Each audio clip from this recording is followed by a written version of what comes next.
Good morning student, Mohammad Saqib Asmi. तो student, पिछले वाले लेक्चर में हमने ह्यूमन हेल्थ एंड डिजीज़ के फर्स्ट लेक्चर को जो हमने देखा था उसमें हमने हिप्पोक्रेटिस के बारे में पढ़ा, फिर और हमने उसके बाद विलियम हार्वे के ब्लड सर्कुलेशन के बारे में पढ़ा, हमने गुड ह्यूमर हाइपोथेसिस को देखा।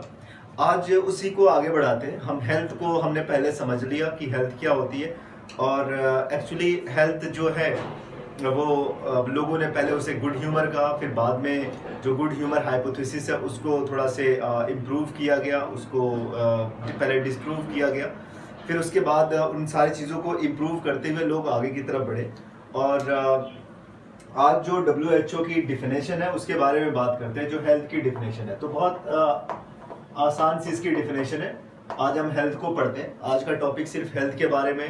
पहले तो हम हेल्थ को समझेंगे, देन हम पढ़ेंगे कि कौन कौन से फैक्टर है जो हेल्थ को अफेक्ट करते हैं। ठीक है, हेल्थ को अफेक्ट करने वाले फैक्टर्स को हम देखेंगे। Factors which can affect good health, जो आपकी गुड हेल्थ को अफेक्ट करते हैं, उन फैक्टर्स को हम देखेंगे। देन हम पढ़ेंगे सिग्निफिकेंस ऑफ हेल्थ के बारे में। Significance of good health, good health. फिर उसके बाद हम देखेंगे how to maintain good health, to maintain good health. आप एक अच्छी हेल्थ को कैसे मेंटेन करेंगे, ये भी आप इसको भी हम देख लेते हैं। फिर हम देखेंगे डिजीज क्या है,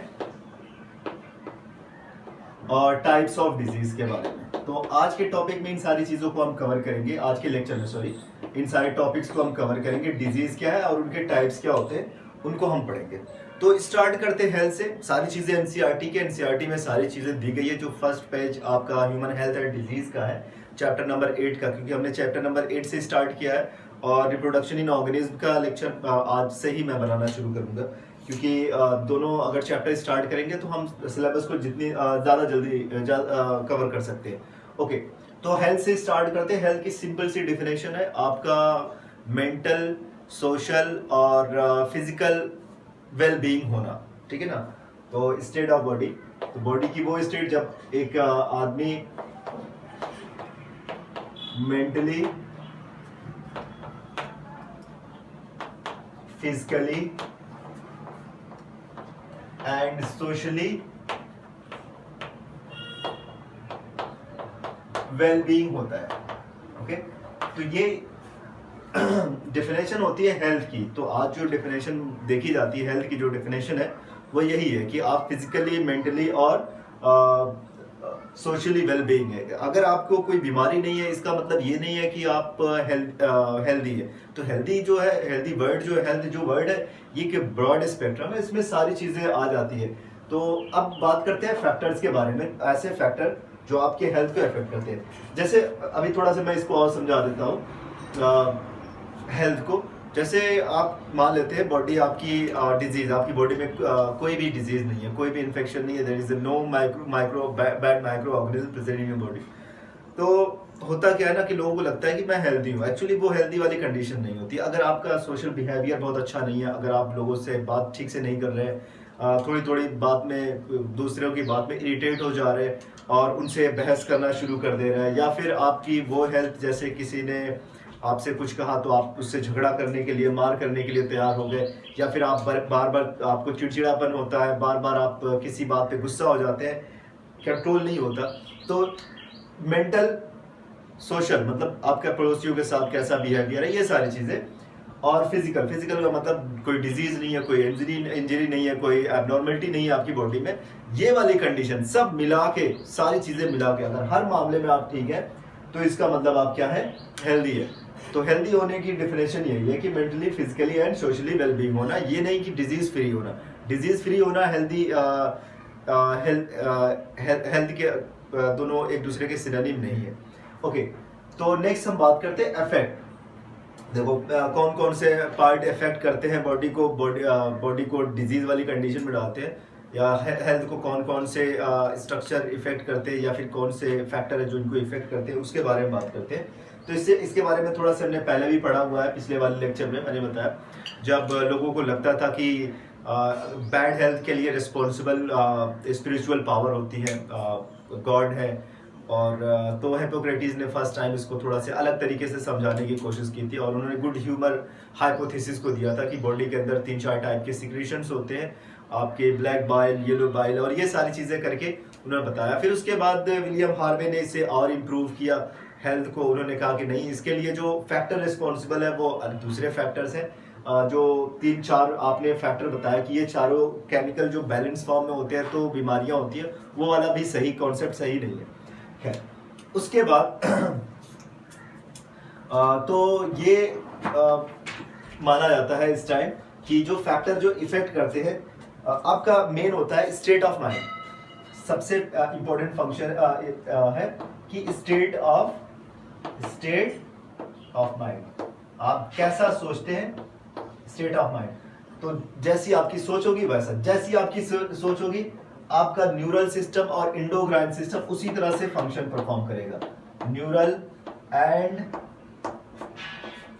एंडोक्राइन सिस्टम, और ये कंट्रोल करेंगे किसको, आपके इम्यून सिस्टम को। आज जो बायोलॉजी है वो यही सारी बातें करती है, इम्यून सिस्टम को, और इम्यून सिस्टम मेंटेन करता है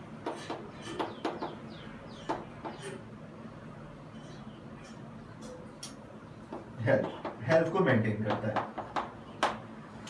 तो माइंड जैसा कहेगा वैसा न्यूरल सिस्टम वैसे काम करेगा, आपका एंडोक्राइन सिस्टम वैसे केमिकल सीक्रेट करेगा, आपका इम्यून सिस्टम उस तरह से रिस्पॉन्स करेगा और आपकी हेल्थ को मेंटेन करेगा, बॉडी के अंदर एंटीबॉडी और ये सारी चीज़ें बन जाती है। तो जो फैक्टर है ये, तो ये बताया गया। लेकिन अगर और भी देखा जाए और थोड़ा सा इसको और आगे देखा जाए तो कुछ और भी फैक्टर होते हैं, जैसे आपका जेनेटिक डिसऑर्डर, साथ ही साथ उनके अलावा जेनेटिक डिसऑर्डर है। तो फैक्टर में आप और भी चीज़ों को ऐड कर सकते हैं। आपका न्यूरल और एंडोक्राइन फैक्टर तो है ही, साथ जेनेटिक डिसऑर्डर, इन्फेक्शंस, और लास्ट जो है आपका वो आपकी लाइफ स्टाइल। तो ये भी वो ऐसे फैक्टर होते हैं जो आपकी गुड हेल्थ को अफेक्ट करते हैं, आपकी इन्फ्लुएंस करते हैं आपकी गुड हेल्थ को। जैसे आपका ये जेनेटिक डिसऑर्डर है, जैसे अब एबनॉर्मलिटी, जैसे आपका नंबर ऑफ क्रोमोसोम कभी ज़्यादा हो गया कभी कम हो गया, ये तो आपके कंट्रोल में नहीं होता, ये तो इनबॉर्न डिजीज होती है, क्या नाम है, इनहेरिट होके पेरेंट से आपके अंदर आ जाती है। जैसे नंबर ऑफ क्रोमोसोम घट गए, किसी को डाउन सिंड्रोम हो गया, किसी में नंबर ऑफ क्रोमोसोम बढ़ गए तो वो क्लाइनफिल्टर सिंड्रोम हो गया।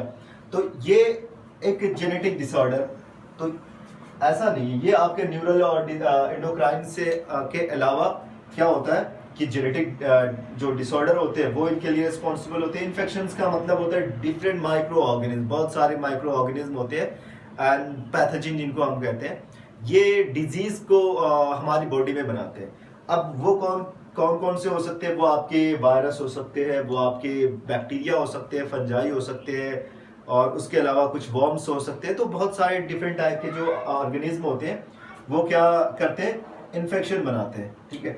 और लास्ट वाली जो है वो लाइफ स्टाइल है। लाइफ स्टाइल का मतलब, लाइफ स्टाइल भी बहुत सारी बीमारियों को बनाती है। जैसे हम क्या करते हैं कि बहुत एनर्जेटिक फूड लेते हैं, बट जो हमारी जो बॉडी की एक्टिविटी है ना वो उतनी नहीं होती, हम उतनी बॉडी एक्टिविटी नहीं करते, जिससे हमारा कंप्लीट कंजप्शन नहीं होता। जो हमारी बॉडी के अंदर फूड हमने हाई एनर्जेटिक फूड लिया है तो उसका कंप्लीट कंजप्शन नहीं होता, और इससे आपकी बॉडी पे ज़्यादा वेट पड़ता है।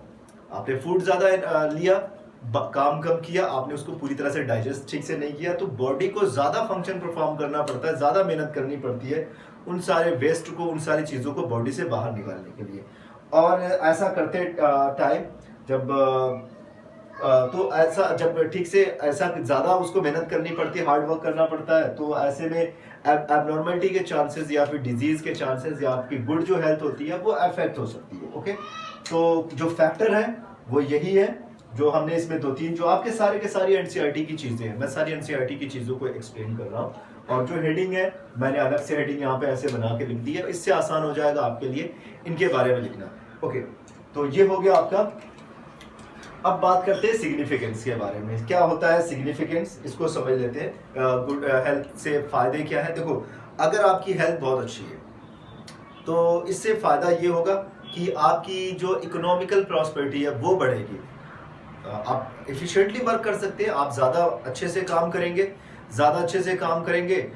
जैसे मैं अपने बारे में बता दे रहा हूँ, मैं पिछले 3 सालों से लगभग 3 सालों से जहाँ पे पढ़ा रहा हूँ, वहाँ पे अभी तक मेरा मुश्किल से 3 या 4 दिन का एब्सेंट हुआ होगा, और उसमें भी सारे कोई भी बीमार होने वाली कंडीशन में नहीं। कभी घर पे कोई इवेंट हो गया, या फिर कहीं पे किसी पासपोर्ट के लिए जाना पड़ गया, फिर किसी फ्रेंड के यहाँ मैरिज इवेंट में जाना पड़ गया, तो ऐसे कंडीशन में 2-4 दिन की पूरी के पूरी छुट्टी ली है। तो अच्छी अगर हेल्थ होगी तो आप ज़्यादा वर्क करेंगे, ज़्यादा एफिशिएंटली वर्क करेंगे, और ज़्यादा एफिशिएंटली वर्क करेंगे then you will be more prosper. और जब आपके पास आपकी प्रॉस्पेरिटी ज़्यादा होगी तो आप खुश भी ज़्यादा होंगे। सारे लोग खुश होते हैं जब उनकी प्रॉस्पेरिटी या फिर इकोनॉमिकल जो कंडीशन होती है ज़्यादा अच्छी होती है, तो सारे लोग खुश होते हैं। और जब बहुत ज़्यादा खुश होंगे, मतलब हैप्पी होंगे, ठीक, ज़्यादा खुश होंगे, तो एज बढ़ जाती है। एज बढ़ जाती है, आपकी लाइफ जो होती है वो लंबी हो जाएगी। साथ ही साथ जब एज आपकी बढ़ेगी, और इससे एज आपकी बढ़ती है, साथ में जो इन्फेंट और फीमेल में जो मोर्टेलिटी रेट होता है वो रेट घटता है।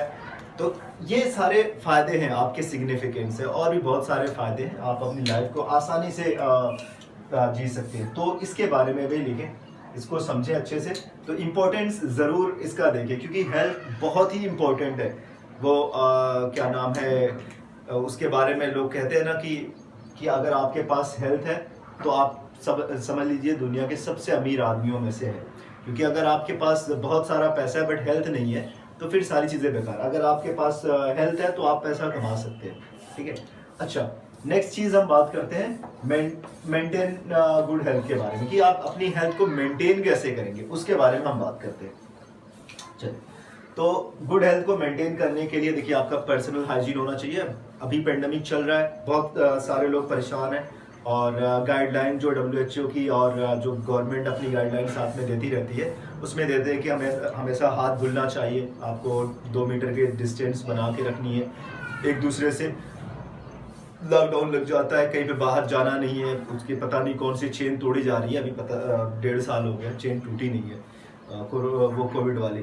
खैर, तो आप पहले तो आप पर्सनल हाइजीन को आप सुधारें, खाना वही हाइजीनिक फूड लें, हाइजीनिक वाटर, और उसके अलावा आप डाइट पे काम करें। आपका जो फूड हो वो आपका बैलेंस डाइट हो, उसमें कार्बोहाइड्रेट और सारे न्यूट्रिएंट्स प्रॉपर रेशियो में, प्रॉपर पर उनका परसेंटेज हो। ये ना कि उसमें फैट ज़्यादा हो, किसी में बहुत ज़्यादा कार्बोहाइड्रेट हो, बहुत ज़्यादा कोई मीठी चीज़ खाए, तो ऐसा नहीं। एक बैलेंस डाइट लेते हैं जिससे आपकी बॉडी की सारी ज़रूरतें पूरी हो, क्योंकि हमारी बॉडी को न्यूट्रिएंट्स चाहिए, हमारी बॉडी को बेहतरीन फूड नहीं चाहिए कि कौन सा फूड सबसे अच्छा देखने में दिखता है वो वाला नहीं।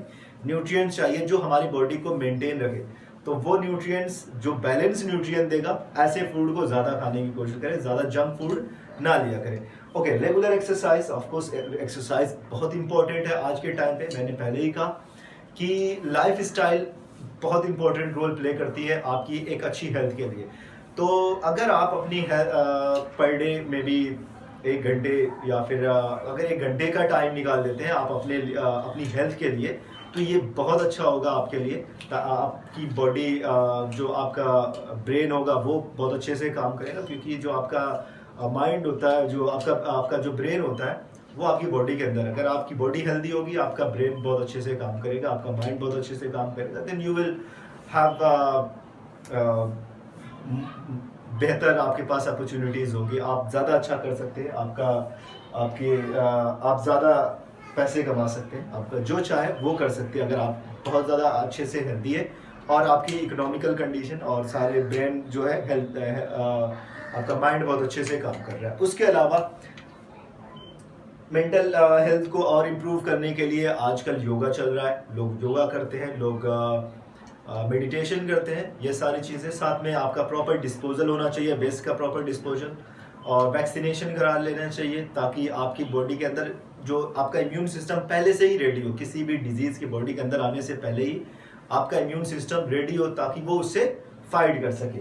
ओके, मैं जो पॉइंट से बता रहा हूँ ये मेंटेन ऑफ गुड हेल्थ के बारे में, जिसमें हमने क्या बताया, आप पर्सनल हाइजीन, वेस्ट डिस्पोजल और योगा, उसके अलावा proper best control of vector, जो वेक्टर्स होते हैं जैसे आपके मॉस्किटो हो गए, बहुत सारे हाउस फ्लाई है, वो बहुत सारी बीमारियों के लिए रिस्पॉन्सिबल है, और वाटर एयर है, ये सारी चीज़ें, कहीं पे गंदा पानी बह रहा है उसको ट्रीट किया जाए, बेहतर किया जाए। तो वेक्टर्स पे भी कंट्रोल करना बहुत इंपॉर्टेंट है।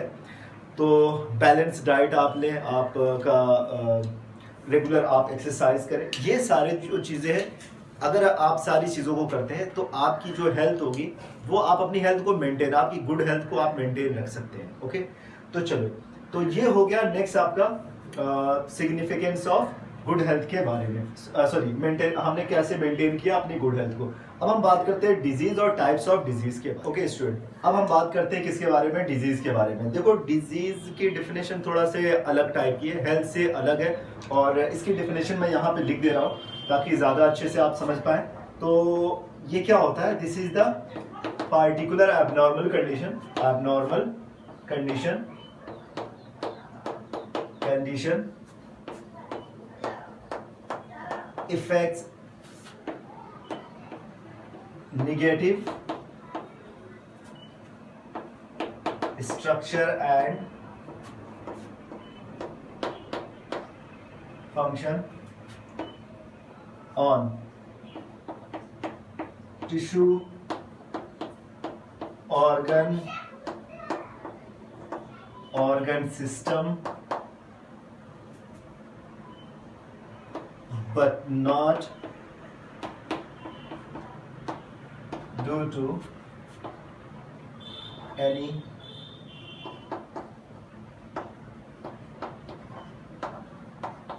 immediate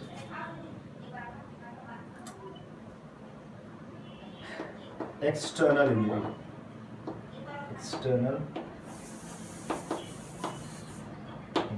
तो बॉडी की वो कंडीशन, फिर से समझ लेते हैं इसको, बॉडी की वो कंडीशन जिसमें आपका बॉडी का स्ट्रक्चर और फंक्शन ठीक से परफॉर्म नहीं कर पाता, but it is not just due to any immediate external injury. अचानक से चोट लगना वो अलग है। हम बात करें डिजीज़ के बारे में, जो एबनॉर्मल कंडीशन जिसमें आपकी बॉडी में टिश्यू, ऑर्गन सिस्टम ठीक से काम नहीं कर पाते, बट अचानक किसी चोट लगने की वजह से नहीं, ये किसी इन्फेक्शन की वजह से, किसी डिसऑर्डर की वजह से, या फिर किसी लाइफ स्टाइल उसका फैक्टर हो सकता है, उसकी वजह से। तो आपकी बॉडी अगर किसी कोई पार्ट या फिर कोई टिश्यू, कोई ऑर्गन सिस्टम अगर ठीक से काम नहीं कर पाता है, तो उस कंडीशन को हम क्या बोलते हैं, उस कंडीशन को हम डिजीज वाली कंडीशन बोलेंगे। तो अब ये आप समझ लें, तो डिजीज इज ये डिजीज जो है वो किसके अंडर में आता है, हेल्थ के अंदर। तो जैसे फिजिकली आपका जो होता है, फिजिकल जो हेल्थ होती है, mental health, social health and physical health. तो फिजिकल हेल्थ में आपका डिजीज वाली कंडीशन आती है, तो फिजिकल हेल्थ में आपकी इंजरीज भी आती है और डिजीज भी आती है। तो हम यहाँ पे सिर्फ डिजीज की डेफिनेशन हमने लिखी हुई, हमने इंजरी को हटा दिया। तो इंजरी को छोड़कर जो आपकी बॉडी के अंदर जो एबनॉर्मल कंडीशन होती है, जिसमें बॉडी ठीक से फंक्शन परफॉर्म नहीं कर पाती, तो उसको हम डिजीज वाली कंडीशन बोलते हैं। अच्छा, टाइप्स ऑफ डिजीज के बारे में बात करते हैं। बहुत ही सिंपल से डिजीज के बारे में दिया हुआ है यहाँ पे, उनके टाइप्स के बारे में दिया हुआ है। 2 टाइप के यहाँ पे डिजीज दिया हुआ है आपके एनसीईआरटी में। एक तो हो गया आपका इन्फेक्शियस हो जाएगा, there are 2 types of. First हो जाएगा इन्फेक्शियस एंड सेकेंड हो जाएगा नॉन इन्फेक्शन। आई थिंक आप क्लास 9th में जब रहे होंगे तो आपने इसके बारे में थोड़ा से पहले ही पढ़ा हुआ है, आप इसको फिर से एक बार देख लें। इन्फेक्शियस क्या होते हैं, नॉन इन्फेक्शियस। इन्फेक्शियस का मतलब है कि ऐसी डिजीज जो किसी माइक्रो ऑर्गेनिज्म की वजह से होती है और ट्रांसमिट होती है from one person to another person. Those disease which can transmit from one person to another person is known as infectious disease.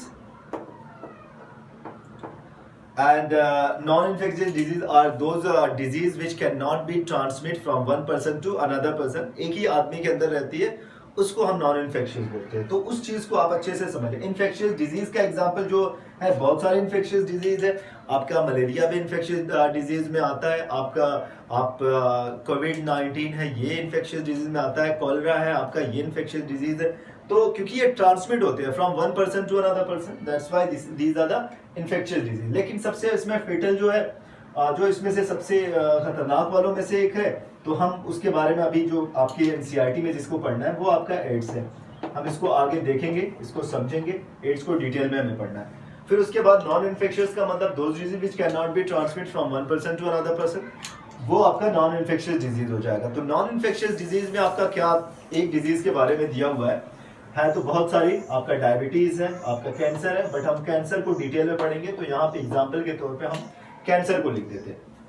तो हमें दो टाइप के डिजीज को पढ़ना है, एड्स और कैंसर को डिटेल में पढ़ना है. बाकी बहुत सारी कॉमन डिजीज है, उनके बारे में पढ़ना है. तो आज हमने क्या पढ़ा, हेल्थ को हमने समझा, फैक्टर जो हेल्थ को अफेक्ट करते हैं, सिग्निफिकेंस ऑफ गुड हेल्थ. अगर आप हेल्दी हैं तो उसकी सिग्निफिकेंस क्या है, कैसे आप अच्छी हेल्थ को मेंटेन रखते हैं उसके बारे में, डिजीज क्या होती है और टाइप्स ऑफ डिजीज को हमने एक एक करके सारी चीज़ों को समझा. हेडिंग इस तरह से आप लोग बना के अपने से नोट्स बनाए और सारी चीज़ों को लिखें, क्योंकि एनसीईआरटी को समझना बहुत ही इंपॉर्टेंट है. अगर आप एनसीईआरटी को ठीक से एक एक पॉइंट नहीं समझ पा रहे हैं तो ये आपके लिए थोड़ा सा मुश्किल होगा, क्योंकि एनसीईआरटी उतनी आसान नहीं होती. उसमें चीज़ें बड़ी कम में, एक बड़े से क्या नाम है, एक बड़ा सा ढेर सारा नॉलेज एक छोटी एक पतली सी बुक के अंदर दे दिया है. तो और लेकिन बड़ी टफ लैंग्वेज में दिया हुआ है. उसको समझने के लिए आपको थोड़ा सा उनको